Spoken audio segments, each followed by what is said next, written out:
Bienvenidos a Geopolítica con Jassiel Paris. Hoy vamos a hablar de la situación que está ocurriendo en tiempo real a nivel internacional. Les ponemos en contexto: guerra de Ucrania, guerra entre Rusia y Ucrania y todos los países que hay en la órbita de ambos bandos. Hace poco viene ocurriendo, en los últimos días, una escalada en la tensión, una escalada bélica que pone potencialmente en peligro a buena parte de Europa y del mundo. Quien no lo haya venido siguiendo, la cuestión empieza en Estados Unidos, con las elecciones.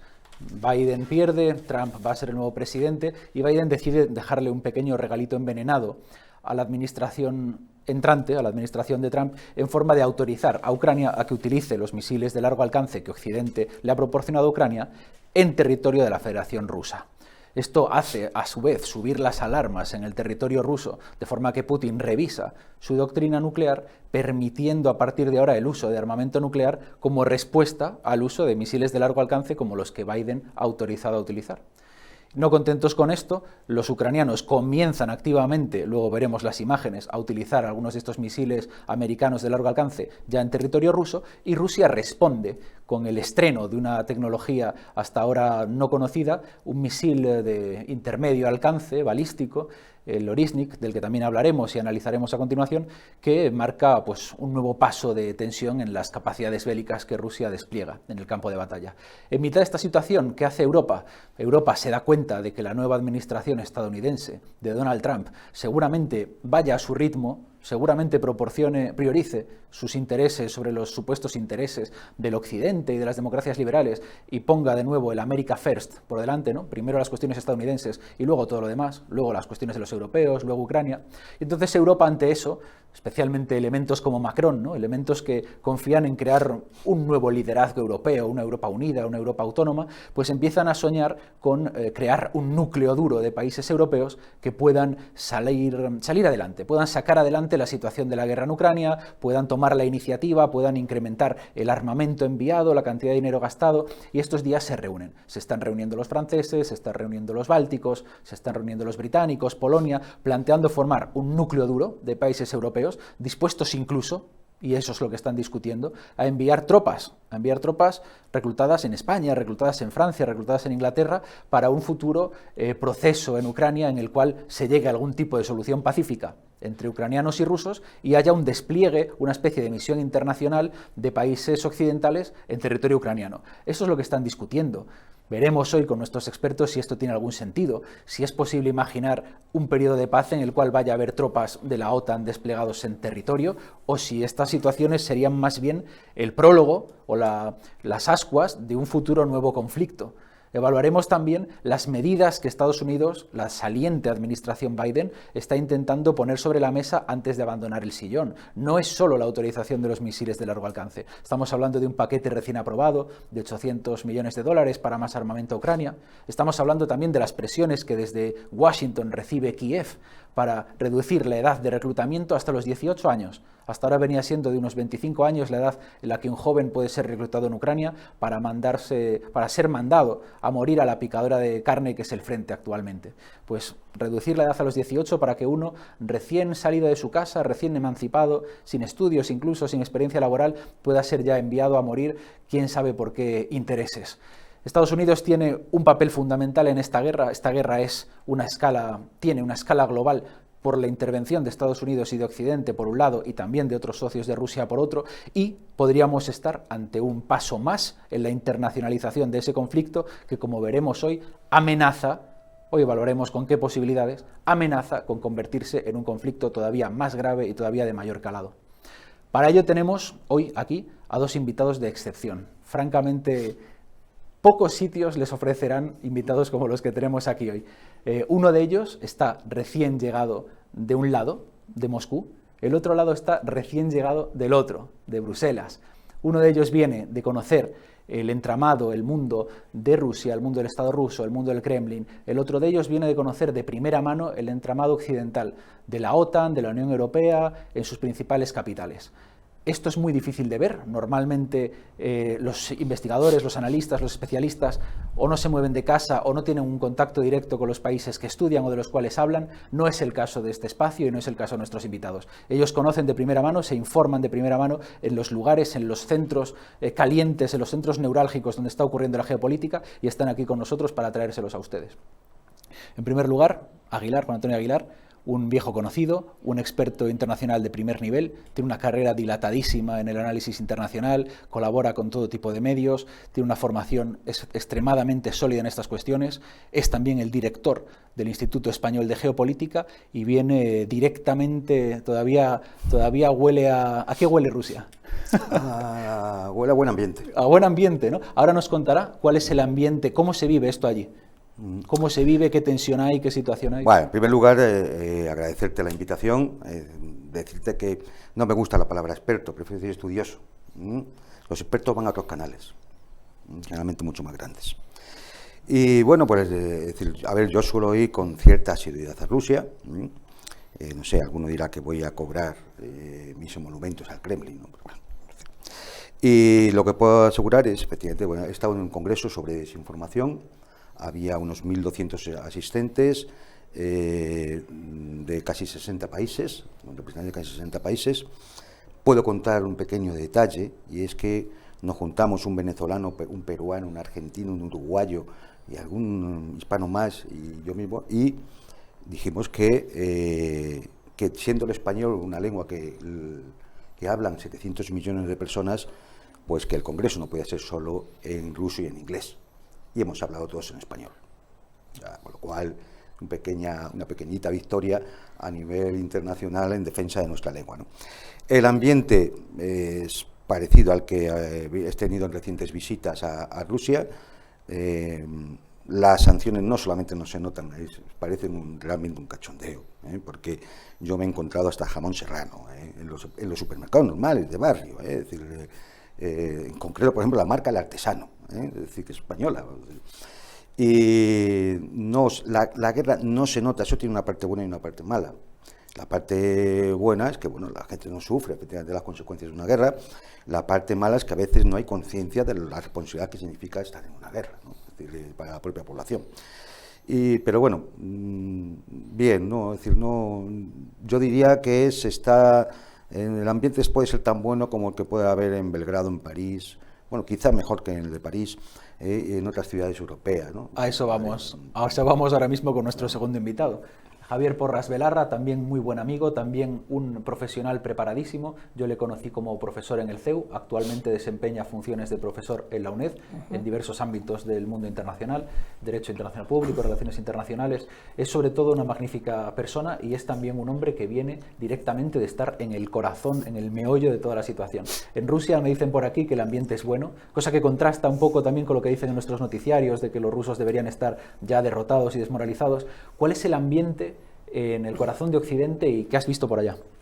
Bueno, coincido con mi compañero, muchas gracias por la invitación y un placer estar aquí para poder discutir. Y efectivamente, yo creo que expertos hay pocos, pero bueno, hay algunos que nos dedicamos a estudiar y con el tiempo podemos llegar a ser expertos, ¿no? Pero para eso hace falta mucho, por eso también hay mucho falso experto luego. Sí, sí. Bueno, yendo a la pregunta, el ambiente en Bruselas es algo distinto, pero porque, como bien sabemos, estamos ahora mismo en un periodo de construcción del gobierno europeo. Todos sabemos que pues, bueno, el ambiente está un poco revuelto hasta que se ha podido confirmar los nombramientos en la actual o la próxima Comisión Europea, y aun con todo todavía, bueno, pues nos queda todavía unas semanas para poder crear más los comisarios y direcciones generales, pues conformen también sus respectivos equipos, lo que hace que, si bien es cierto que Josep Borrell, ¿no?, como todavía alto representante, siga en activo, pero al fin y al cabo él está de salida.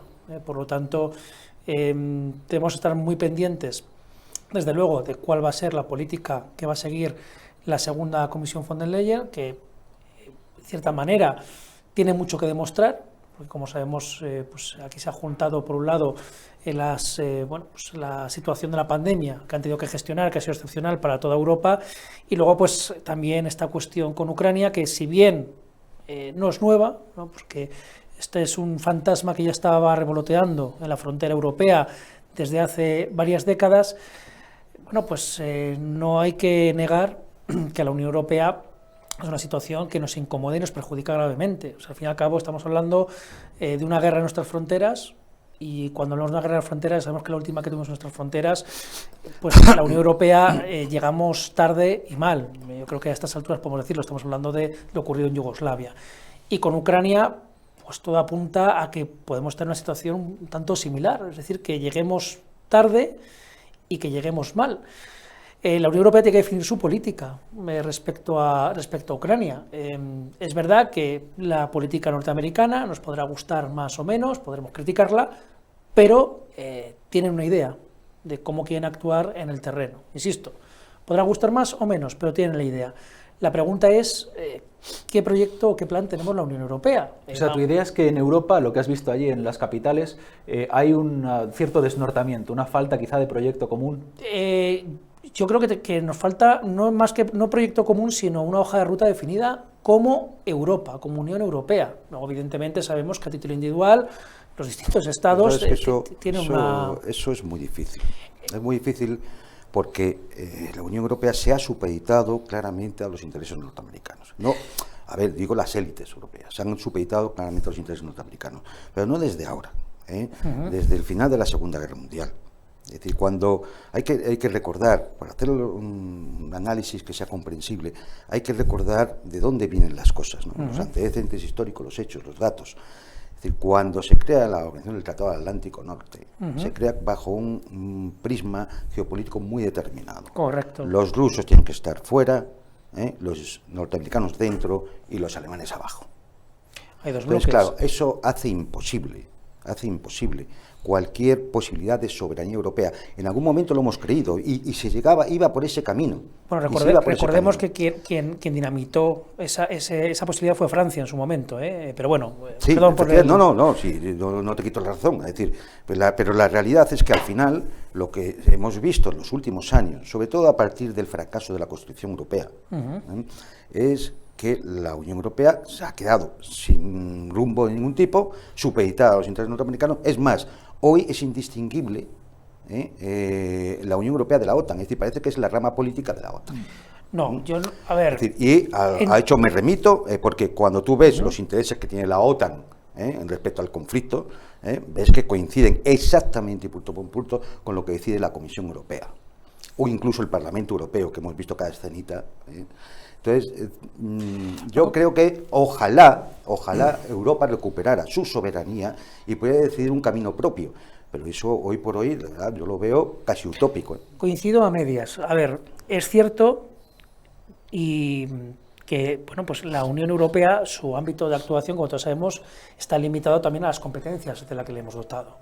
Tema de seguridad y de defensa, sabemos que no le hemos dotado de competencia a la Unión Europea. Esto no lo pongo como una excusa, porque la Unión Europea sí que tiene la obligación de coordinar a los Estados miembros en esta materia. Y hubo proyectos, Unión Europea Occidental, por ejemplo, hubo proyectos. Eurocuerpo, en cualquier caso, sí que es cierto que en la Unión Europea nos hemos dado cuenta, de manera quizá un poco forzada y recientemente, por los acontecimientos, bueno, pues ahora de esto que se ha puesto encima de la mesa, que es la denominada como autonomía estratégica. Que también es un concepto extraordinario, pero que hay que dotarle de contenido en cualquier caso, porque está muy bien que hablemos de algo, pero ¿de qué estamos hablando, no? Estamos todavía en la fase, no de dotarle contenido, sino de intentar arrojar algo de luz de en qué consiste esta autonomía estratégica. Pero, claro, hablar de que la Unión Europea ha estado supeditada a la OTAN, pues digo que es una verdad a medias. Es decir, es cierto que nos hemos desentendido en materia de defensa exterior durante mucho tiempo.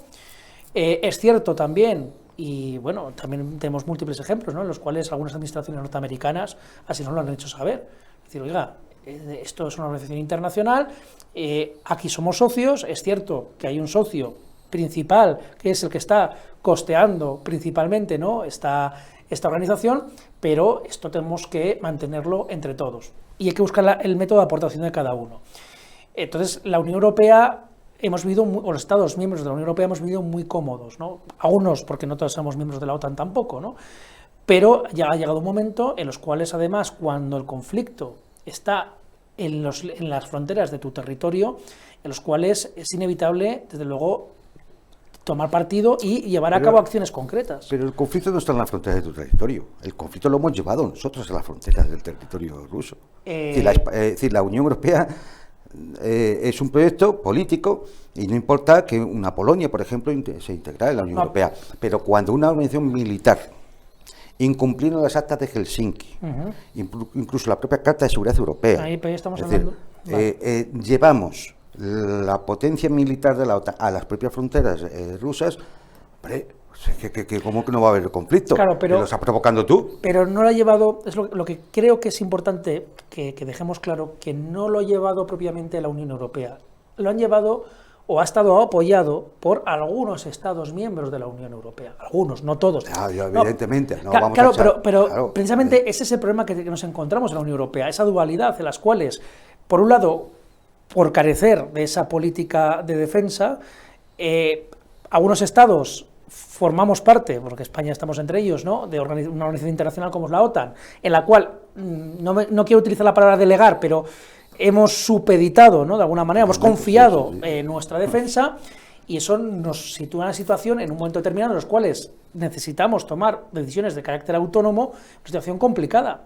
Porque claro, eso es una realidad. Cuando ha habido que utilizar, tomar decisiones, se han tomado decisiones que realmente lo que han sido perjudiciales para la propia Europa. No quiero recordar el tema del gas, por ejemplo. Es decir, al final resulta que, oye, que esto, dicho por un propio miembro de la Comisión Europea, es que nos ha costado 1 billón de euros. Pues es que la Unión Europea somos dependientes totalmente de materia energética. O sea, eso no es ninguna novedad. Vamos a ver, mientras tanto, si en realización nos ponen el 1 y el 2, en que nos estamos dejando los millones, los occidentales, en esta situación bélica en Ucrania.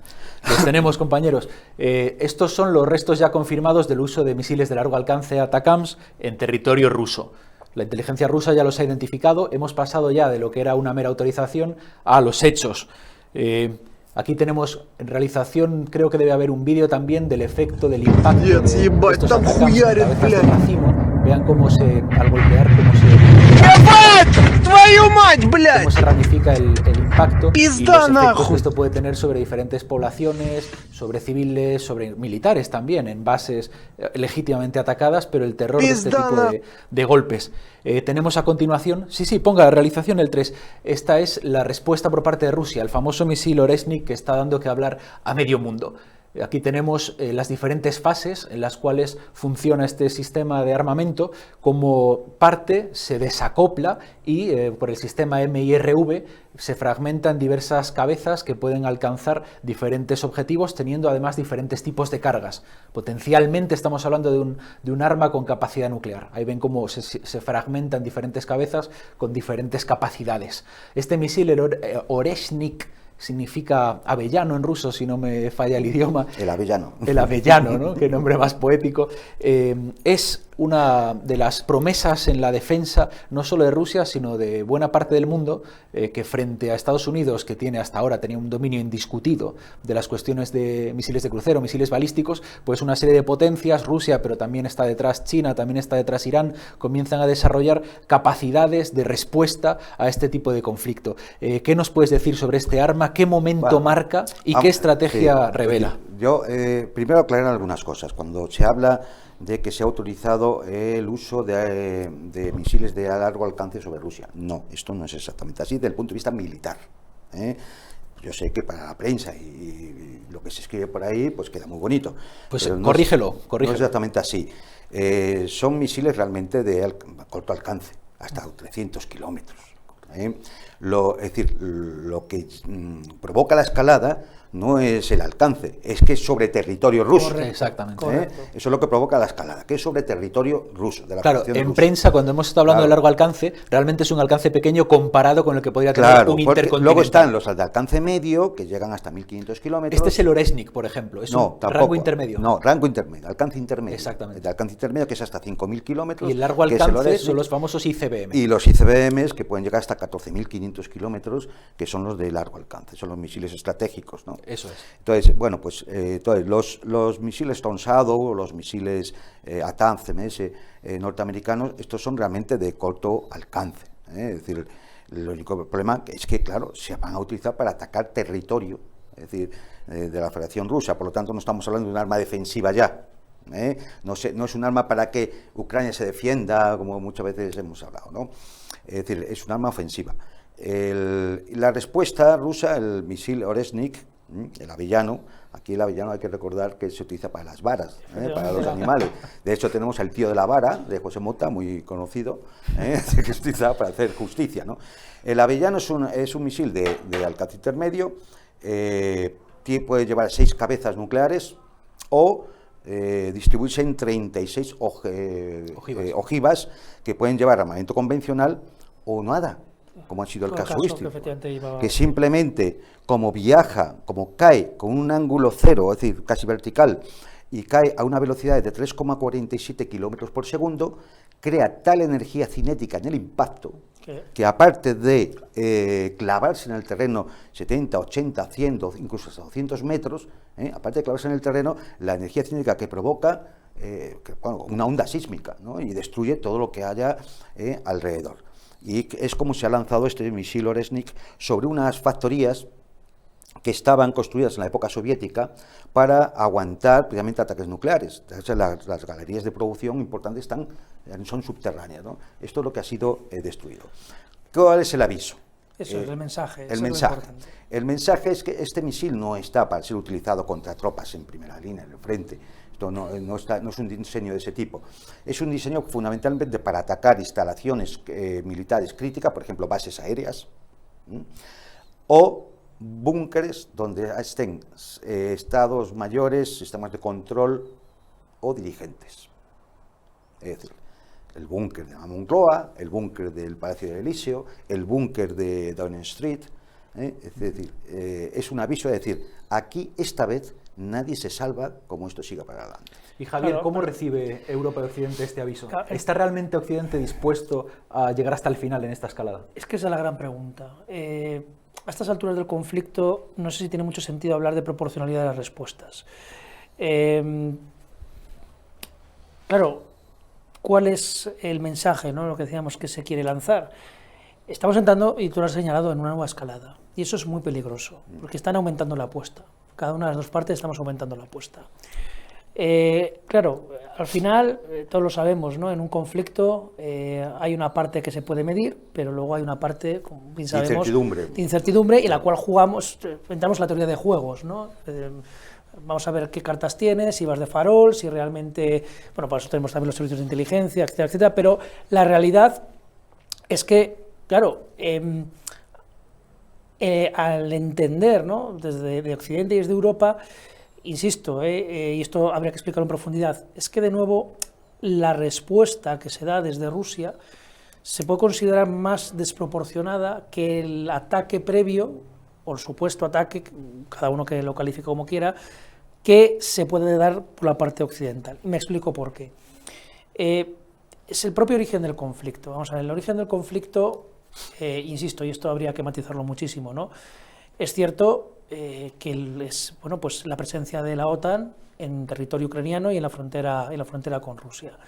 Claro, la pregunta desde el principio es, ¿esto daba pie a una respuesta militar que fuese la invasión de territorio ucraniano? ¿Podríamos considerarlo proporcional? Bueno, eso ya ha pasado. En cualquier caso, se ha dado el conflicto. A partir de allí, claro, la OTAN da un paso más allá, ¿no? Dice, pues ahora vamos a autorizar el uso de... Para autorizar el uso de conlleva que la respuesta sea yo pongo aquí o demuestro cuál es también mi capacidad armamentística sobre el terreno. ¿Qué va a ser lo siguiente? Esa es la gran preocupación. Claro. ¿Y quién corta esto? Entonces, porque además, como bien sabéis, los que os dedicáis a los temas militares, por mucho que se manejen este tipo de misiles a corto, medio, largo alcance, hasta que el conflicto no se pone fin hasta que la infantería pone el pie en el terreno. Y eso, a día de hoy, todavía no parece que se vaya a producir por ninguna de las dos partes. Rusia lo ha intentado, no salió en su momento, y Ucrania, desde luego, vamos, creo que nadie está pensando, o quiero pensar que nadie da por hecho que Occidente, Ucrania, la Unión Europea, los Estados Unidos puedan poner tampoco un pie en Rusia. Es decir, lo que pasa es que los datos están ahí. Es decir, si uno ve el avance ruso en lo que va de año, la curva de territorio que ha ido ocupando lo que va de año, es increscendo. Sí, ha ido aumentando. Es decir, ha ido aumentando y irá aumentando más, porque es la teoría rusa, la doctrina militar de la guerra prolongada de desgaste industrial, una guerra industrial de desgaste. Con lo cual, lógicamente, como la retaguardia rusa es más grande demográficamente, industrialmente, ¿verdad? Es decir, esa guerra para Ucrania está perdida. Salvo que entren... Salvo que, vamos a la otra parte, salvo que esto no es una guerra con Ucrania. Yo considero que desde el mes de abril de 2022, en el que hay un acuerdo en Estambul que no se ratifica por la parte ucraniana, porque es obligada, fundamentalmente por el Reino Unido y los Estados Unidos, a no firmar, a partir de ahí la guerra cambia de naturaleza. Para los rusos es así, cambia de naturaleza. Ya es una guerra con la OTAN. Es que eso hay que entenderlo, efectivamente. Claro, hay que comprender esa mentalidad. Claro, eso aquí se entiende mal. Efectivamente, se piensa que seguimos hablando de la guerra de Ucrania, y aquí realmente las víctimas son las ucranianas. Pero la guerra no es con Ucrania. Y en esa guerra de Rusia con la OTAN, ¿cuál es el plan de Putin? ¿Cuál es su hoja de ruta? ¿Cuál es su as en la manga? Los objetivos los ha marcado Putin desde siempre, desde antes de comenzar la operación militar.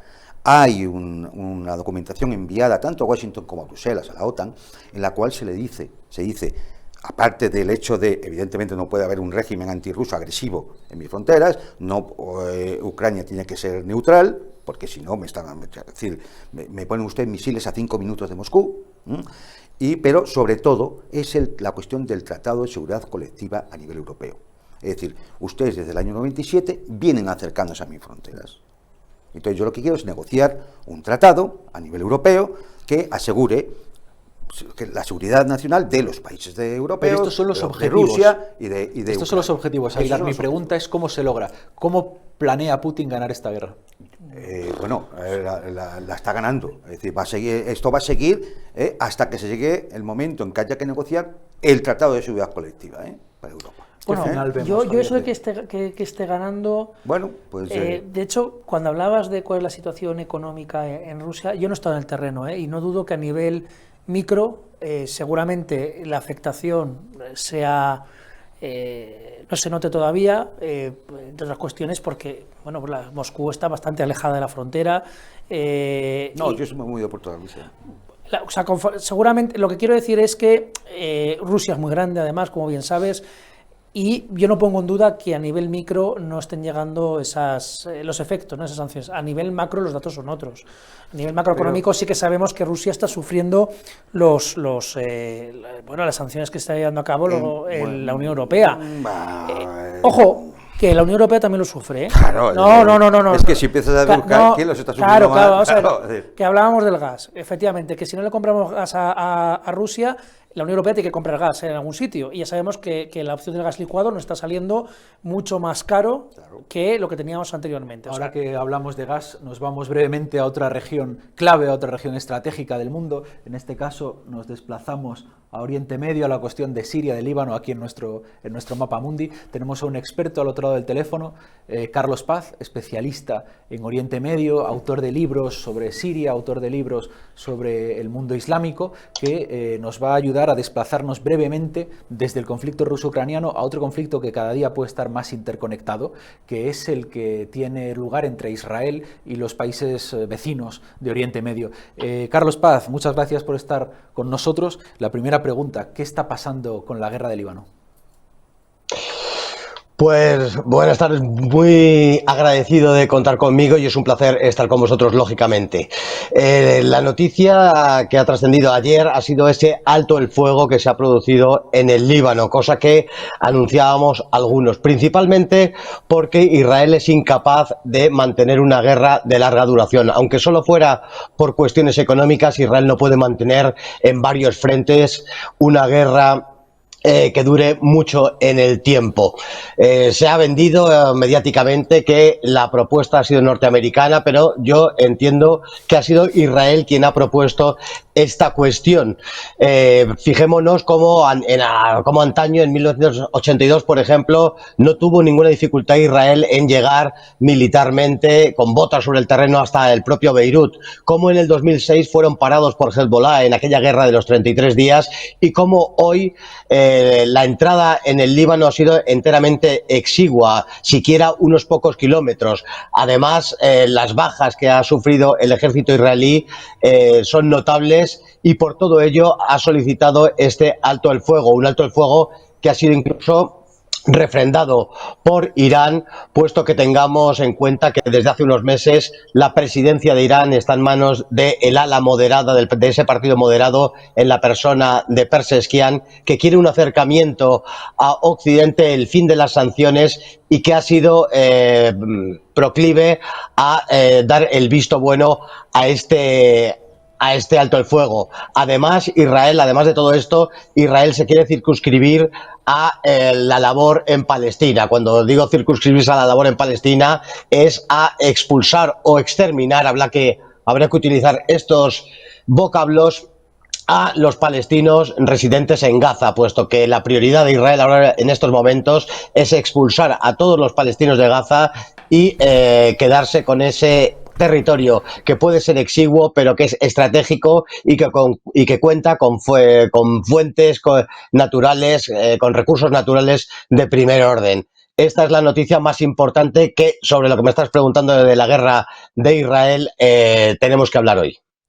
Muy bien, Carlos. ¿Qué ha pasado con Hezbollah? Por lo que he visto, Hezbollah ha quedado gravemente lesionado en este conflicto, se han cargado a la mayor parte de su cúpula política y en las negociaciones parece que evidentemente Hezbollah no es una parte de ellas, sino que está ocurriendo entre Israel y representantes gubernamentales libaneses. ¿En qué ha quedado Hezbollah? ¿Ha perdido o sale debilitado? ¿Hay alguna posibilidad de reconstrucción a medio plazo? ¿Cuál es la situación?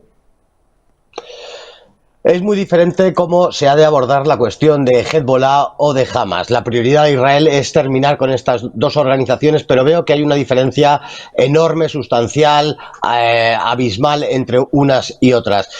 Hamas sí es posible terminar con ella. Hamas no cuenta con un respaldo como puede contar Hezbollah. Hezbollah es mucho más que una organización siquiera militar. Tiene un aparato lógicamente militar, es un partido político, que ese partido político habrá que recordar que ni en la Unión Europea está catalogado como terrorista y además tiene un refrendo poblacional enorme, no solamente de propios, sino también de extraños, incluso de muchísimos cristianos, por ejemplo, y además cuenta con una rama asistencial que le da ese refrendo, o que le ha posibilitado ir ganando ese refrendo. Ha sido golpeado muy duramente Hezbollah, muchos de sus dirigentes han sido asesinados, pero terminar con Hezbollah es imposible. Terminar con Hezbollah significaría terminar con el Líbano e incluso más allá. Por lo tanto, ha sido golpeado muy duramente, pero desde un punto de vista material o desde un punto de vista de la resistencia, del concepto de resistencia que tiene Hezbollah, ha salido fortalecido, puesto que ha sido Hezbollah quien ha parado a Israel en ese avance, en esa invasión al Líbano. Y el hecho de parar a las fuerzas israelíes en el Líbano ha conseguido que se tenga un mayor refrendo entre la población libanesa. Así que desde fuera, desde muy lejos, podría decirse que ha salido perdiendo Hezbollah, pero yo creo que a medio plazo se ha visto fortalecido el Hezbollah. Carlos, nuestro invitado Javier Porras quiere hacerte una pregunta. Carlos, perfecto. Un placer coincidir contigo de nuevo. Simplemente, ¿consideras que en los últimos días se han visto mermados los apoyos internacionales que tiene Israel? Sí, una de las consecuencias que ha tenido todo este quehacer de Israel en los últimos meses ha sido que ha perdido gran parte del refrendo de esa entelequia que la comunidad internacional podía tener antaño. Va a contar siempre con los apoyos sempiternos de Estados Unidos y de gran parte de países de Europa, pero muchos países que si no simpatizaban, sí apoyaban de una manera tímida a Israel, le han negado su apoyo, y algunos de esos países tienen un peso específico en la zona importantísimo, por ejemplo Turquía. Así que yo creo que una de las consecuencias, respondiendo a tu pregunta, es que Hezbollah ha perdido muchos de los apoyos, o algunos de los apoyos con los que contaba antes de comenzar el conflicto. Has dicho Hezbollah, te refieres a Israel. Israel, perdón. Ahora los compañeros realizadores nos van a poner el vídeo 4 y Carlos, si te quedas con nosotros a verlo, la última pregunta que te dirijo es que nos expliques un poco lo que está pasando y lo que vamos a ver. No sé si lo tienen los compañeros. El vídeo procede de Siria.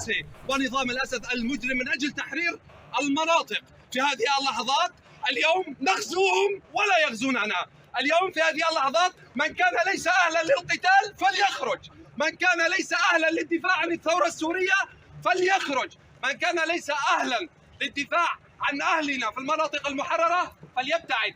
رسالتنا لأهلنا في المخيمات اصبروا وصابروا. Estas imágenes provienen de Siria. فأخواننا الآن توجهوا. Proceden de los rebeldes sirios, acaban de aparecer. ¿Qué está ocurriendo? Se ve, si entiende el público, los subtítulos en inglés, creo que están hablando ellos en árabe, están haciendo un llamamiento a reanudar la guerra civil siria que lleva ya varios años en marcha, y quizá esto tenga alguna relación con la tregua que Israel ha alcanzado en el Líbano. Quizás estos rebeldes sirios tengan contactos con no sé qué países o qué servicios de inteligencia. ¿Cómo interpretamos lo que está ocurriendo, Carlos?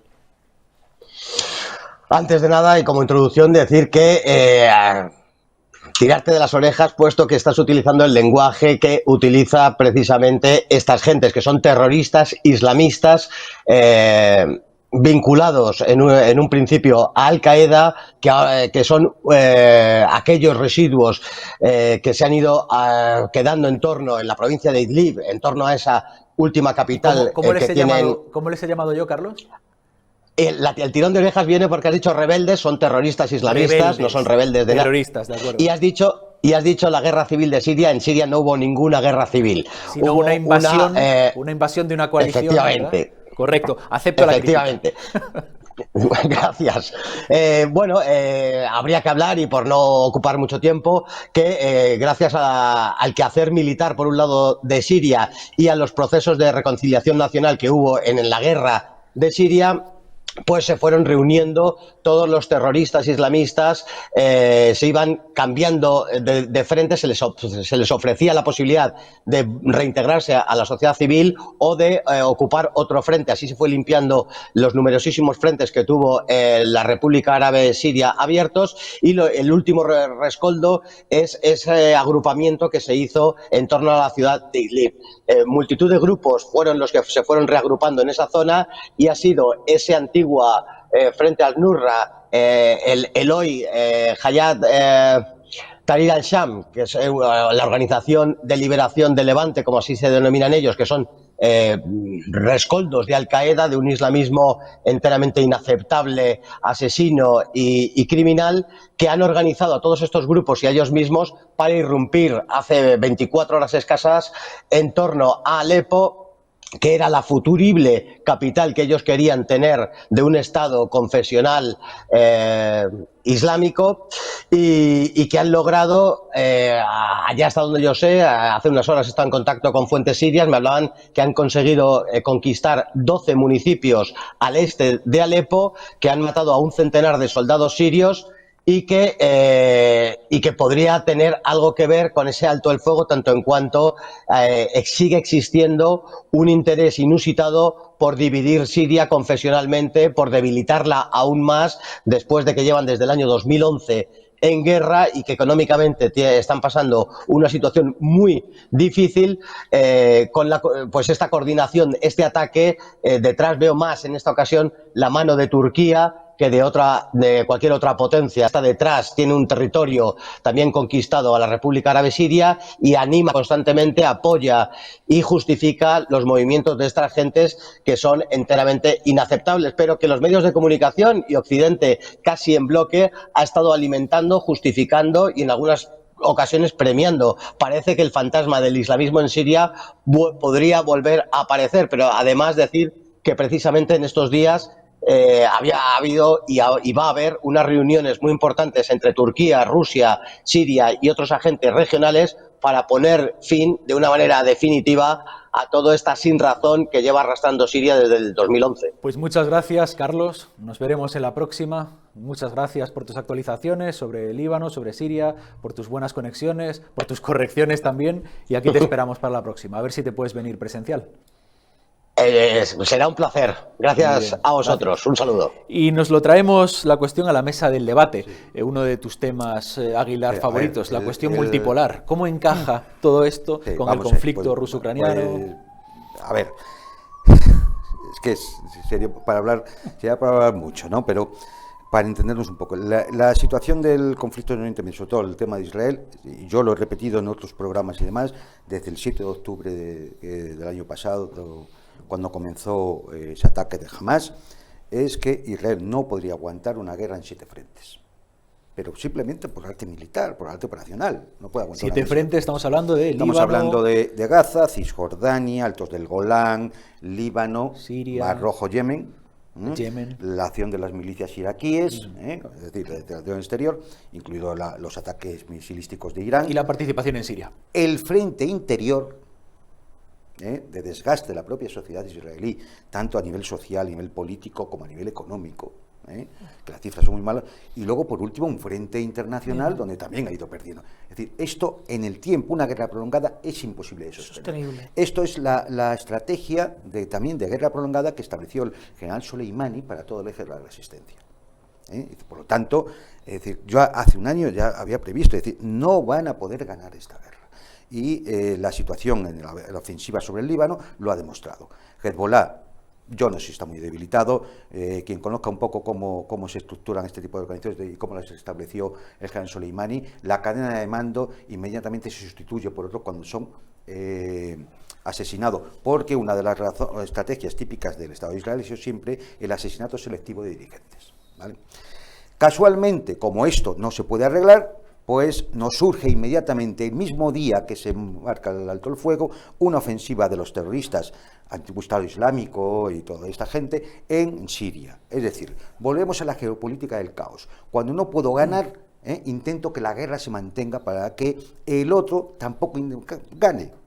Es decir, y esto lo estamos viendo precisamente en el tema ucraniano. Todos sabemos que si no hubiera habido apoyo de la OTAN, la guerra de Ucrania se hubiera acabado hace muchísimo tiempo. No lo digo yo, lo dijo Borrell. Es decir, esto se hubiera acabado hace muchísimo tiempo. Y en el Oriente Medio hay una situación parecida. Yo creo que lamentablemente la fase superior del orden basado en reglas es el crimen, y lo que estamos viendo continuamente. Javier, ¿qué se respira en Europa y en Occidente con respecto a Israel? Un viejo socio de Occidente, más de Estados Unidos quizá que de algunos países europeos, pero que digamos está en nuestro barco y ahora mismo está en cuestión por la exigencia de juzgar a Netanyahu. O sea, ¿qué hay? ¿Qué has visto en Bruselas con todo esto? Pues que una vez más no hay una opinión. Claro, división. Es que hay división de opiniones respecto a Israel. Solo la primera cuestión, claro, cuando decimos ¿qué opinamos desde Europa? Pues vemos que los apoyos que recibe, ya no abiertos, sino tímidos, son muy dispares. Y va en función de si le estás preguntando a Alemania, a Francia, si se va a producir un eventual cambio de gobierno en Alemania, con lo cual también puede cambiar su política respecto a Israel. España vemos que no acabamos tampoco de definirnos por las consecuencias que puede tener internamente, ¿no? El reconocer abiertamente una determinada postura respecto a cómo está llevando a cabo también la escalada del conflicto Israel. Y en segundo lugar, lo que también yo creo que es evidente es que a la Unión Europea no nos interesa tampoco un conflicto, un frente abierto en esa zona, por diversos motivos. Es verdad que nos preocupa más por proximidad lo que está ocurriendo en Ucrania, pero claro, nuestra frontera sur, que es el Mediterráneo, no tenemos que olvidarnos también pues, que tenemos allí una serie de rutas comerciales también portuarias que son importantes, que tenemos también a Estados miembros que están bastante más cercanos, que son pequeños, pero que no por ello hay que tampoco olvidarse, ¿no? de ellos. Y en el caso de Israel, lo que ocurre para la Unión Europea y para muchos estados de la Unión Europea es que es difícilmente justificable ciertas decisiones que se están tomando internamente por parte del gobierno a nivel internacional. Es decir, en el momento en que ciertas normas internacionales que nosotros nos hemos autoimpuesto y que nosotros además pues sacamos pecho de cumplirlas, vemos que se van a incumplir por parte del que consideramos, podemos decir, no nuestro socio, pero sí nuestro amigo dentro del conflicto. Claro, esto lo que te convierte es un cínico automáticamente, ¿no? Como resulta, por otro lado, además, resulta que la Unión Europea queremos exportar una serie de valores, pero para exportar los valores no solamente hay que ponerlos por escrito y no solamente hay que decirlos, sino que hay que cumplirlos, hay que dar ejemplo. Que lo de Gaza es inaceptable. Entonces, claro, esa la cuestión es que es sumamente complicado porque, bueno, Israel, además, yo creo que también tenemos que ser conscientes de que hace bastante poco caso a lo que se le puede decir también desde la Unión Europea o desde ciertos estados europeos. No es ningún secreto. sinceramente creo que mejor le iría. Si hiciese también algo de caso, quizá las posturas que pueden llegar, no desde Bruselas, sino desde distintas capitales europeas, pues seguramente el conflicto estaría tomando otros derroteros no militares, precisamente. La dirigencia israelí desprecia lo que diga la Unión Europea. Desprecia, claro, ese es el gran problema. Esa es la realidad. Lo que no se explica claramente, si no fuera por la influencia de ciertos lobbies y demás, o de sumisión a las directrices internacionales de siempre, es la actitud, por ejemplo, de Francia, ¿no? Francia tiene un doble juego.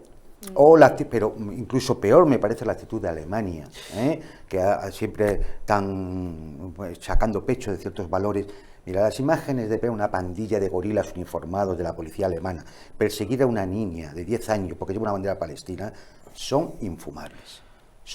Indica el grado de desprecio que a veces merece la Unión Europea. Yo, sinceramente, esas imágenes quiero ponerlas todavía un poco en cuarentena, bueno, pues, hasta que sepamos... yo te digo esas como la de la policía alemana deteniendo a gente en las terrazas, tomando porque lleva una bandera palestina. Si esas imágenes están... Bueno, pero... Esas imágenes están. Vamos a... La actitud represiva, de la policía alemana es inaceptable. No, pero vamos a ver... Indica claramente una especie de totalitarismo mental. No, pero eso es muy grave. A ver, hacer ese tipo de afirmaciones es grave... Porque estamos diciendo que entonces el Estado de Derecho no funcione. No, pero vamos a ver. Las repito. Hay que... Tenemos un creyente aquí en el Estado de Derecho. Sí, un inocente todavía. Si siendo profesor de Derecho Internacional no creo de Derecho en general, no creo en el Estado de Derecho, no me queda ya nada, ¿no? Bueno. Como decía aquel, no, pero vamos a ver. Que evidentemente puede haber que se exceda el uso de la policía, eso puede ocurrir en cualquier estado. No, sí, ocurre en todos. Sí. O sea, aquí no estamos exentos. Lo hemos visto en Londres, en París. Sí. Dicho esto, habrá que dilucidar qué es lo que ha ocurrido allí, evidentemente, y si ha habido una extralimitación del uso de la fuerza por parte de la policía alemana. Yo insisto, eso está por esclarecerse todavía. La información, por lo menos hasta donde yo conozco, se ha tenido que producir algún tipo de altercado previo. Pero que no seas tan buenista, hombre, que es un niño. Un niño. Es decir, me da igual lo que hay, son como si le hace una piedra. A ver, desde luego lo que está claro es que no se puede llevar a cabo ciertas acciones de fuerza frente a, en este caso, un niño. Eso es injustificable. Hemos visto escenas en Londres, hemos visto escenas en París que son inaceptables. Indica la deriva totalitaria que tiene la Unión Europea. No es la deriva totalitaria. Sí, deriva totalitaria. Ojo, para empezar, esto es responsabilidad de los Estados, no es de la Unión Europea. Tampoco no, lo digo como colectivo general, no porque lo haya ordenado von der Leyen. Que es alemana, pero en cualquier caso, vamos a ver, esto desde luego los Estados europeos tenemos que hacernoslo mirar. Es decir, insisto, si caemos o vamos en contra de los valores que nosotros mismos nos ha costado tantísimos décadas, siglos construir, desde luego tenemos un serio problema, porque el otro día estaba hablando precisamente con un colega copolitólogo de la Complutense. Vamos a ver, hoy en día la Unión Europea y los Estados de la Unión Europea, en el mundo global en que nos estamos moviendo, no somos competitivos a nivel productivo en muchas acciones. Entonces, ¿qué es lo que podemos exportar la Unión Europea al mundo? Nos jactábamos de que podíamos exportar valores con sus con su ejercicio, ¿no?, de pedagógico para que se comprendan, pero ¿qué es lo que podíamos exportar? Si ya no nos quedan ni siquiera los valores, es que directamente ¿qué papel vamos a jugar los europeos? Con la mano en el corazón. Mira, con la mano en el corazón. ¿En qué país de la Unión Europea van a detener a Netanyahu si pone el pie? ¿En cuál o cuál deberían? No, ¿en cuál? Tú, con la mano en el corazón. A ver, quiero pensar que España sería el primero en hacerlo. Hombre, España ha tenido antecedentes. ¿Qué le puede responder a él? ¿Y en cuál detendrán a Putin, no? Y quiero pensar que se haría. Insisto, si no sería un error, sería directamente decir no nos creemos el sistema internacional que hemos creado. Que ni en Francia, ni en Alemania, ni en el Reino Unido, ni en Italia, no van a detener a Netanyahu.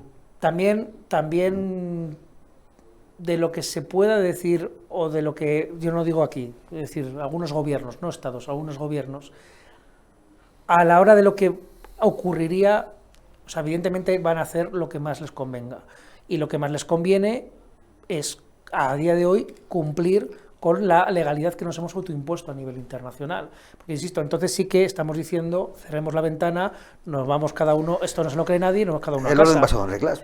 Tenemos que terminar, compañeros. Si tenéis alguna última breve reflexión final. Yo, hombre, Por favor. no sé, yo que me ha llegado, Muchas, pero... me ha llegado una breve nota precisamente de decisiones tomadas hoy en la Comisión Europea, en el Parlamento Europeo, perdonad, Parlamento, sí. y se insta a la Comisión a desarrollar un plan para financiar a Ucrania después del 2027. Crear un nuevo formato de Unión Europea para la financiación de los suministros militares a Kiev. Sorteando Europeo, pues, el bloqueo de muchas cosas. Hungría. La idea de ampliar las sanciones europeas contra Rusia en los sectores metalúrgico, nuclear, químico y bancario. Y por último, un llamamiento a la Unión Europea para que aumente los suministros de aviones y misiles de largo alcance a Kiev. Vamos a ver, el Parlamento Europeo... Esto es una locura. Pero también Déjale cerrar, que ya es el por último favor. turno. Esto es una locura. Es decir, Sí. Bien, yo creo que esta es la locura que hay que detener, aunque eso nos cueste la Unión Europea. No, Muchas gracias, Juan Antonio Aguilar. Javier, ¿alguna Nada, última? simplemente yo creo que tenemos que situarnos. A ver, el Parlamento Europeo puede decir muchas cosas, pero una vez más, la Unión Europea está creada a imagen y semejanza del equilibrio de poderes y el Estado de Derecho nacional. Entonces, ¿qué quiero decir con todo esto? Quiero pensar que la Comisión Europea como Ejecutivo también tiene algo que decir a este respecto y puede poner también las cosas en su sitio. Quiero pensar que otras instituciones que marcan la agenda política, como es el Consejo Europeo, pues ante también estas posiciones tiene algo que decir. Entonces, vamos a ver, opinar y poner encima de la mesa propuestas es libre y es parte de su trabajo. Ahora, poner cordura también es parte de otras, ¿no? Entonces, vamos a ver cuál es la reacción y quiero pensar que entre todo esto, insisto, al final vamos a poner algo de cordura, ¿no? Quiero pensarlo. Qué pero bueno, lo veremos en algunos otros programas, Es muy espero, ¿no? optimista, un optimista. Bueno, esto- Bueno, es un algunos hombre- dicen que soy un idealista, es un hombre bueno. aquí el conductor me denomina un idealista, pero es que si perdemos, insisto, si perdemos la confianza en el sistema, confianza, ¿qué nos queda? Esto es una cuestión de confianza. Muchas gracias, Javier Porras.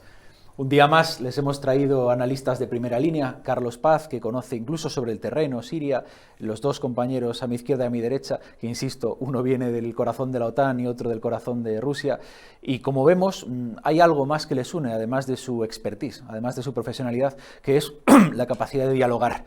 Ahora mismo vamos, o parece que vamos hacia una guerra entre todos estos bloques, donde parece que el diálogo se ha agotado, y no es cierto. Aquí vemos y seguiremos viendo que hay espacio para el diálogo desde posiciones enfrentadas. Y depende de nosotros como profesionales y de ustedes como espectadores de que nos vean, nos sigan, nos difundan, hablen de nuestro programa y de otros a sus compañeros y que decidan movilizarse como ciudadanía que tiene algo que decir. Supuestamente estamos en democracias libres, con libertad de expresión. Que sea así, ejerzámosla y detengamos mayores escaladas y posibles futuros que no nos interesan a ninguno. Nuestro enemigo no es seguramente un ruso, ni un ucraniano, ni un chino, ni un libanés. Seguramente nuestros hijos no tienen que acabar matándose con los de ellos. Igual que ustedes no compran las teorías feministas de que mi enemigo es mi vecino, mi padre, mi hijo, o las teorías de la derecha de que mi enemigo es el inmigrante pobre, o los que tal, que compiten contra mí. No, los enemigos son seguramente las élites que utilizan a los inmigrantes, las élites que utilizan las ideologías, el feminismo, el liberalismo, las élites que utilizan la guerra, los conflictos entre países para hacerse de oro, ¿no? Las grandes empresas y multinacionales del armamento, los intereses energéticos que buscan que Europa deje de comprar a Rusia para que le compre a Estados Unidos. Veamos cuáles son los intereses de las élites más allá e intentemos no ser parte absurda, no ser los tontos útiles de esas estrategias. Ni guerra entre pueblos, ni paz para los malvados. Nos veremos aquí dentro de 7 días si es que los malvados no pulsan los botones rojos nucleares. Muchas gracias y hasta la próxima.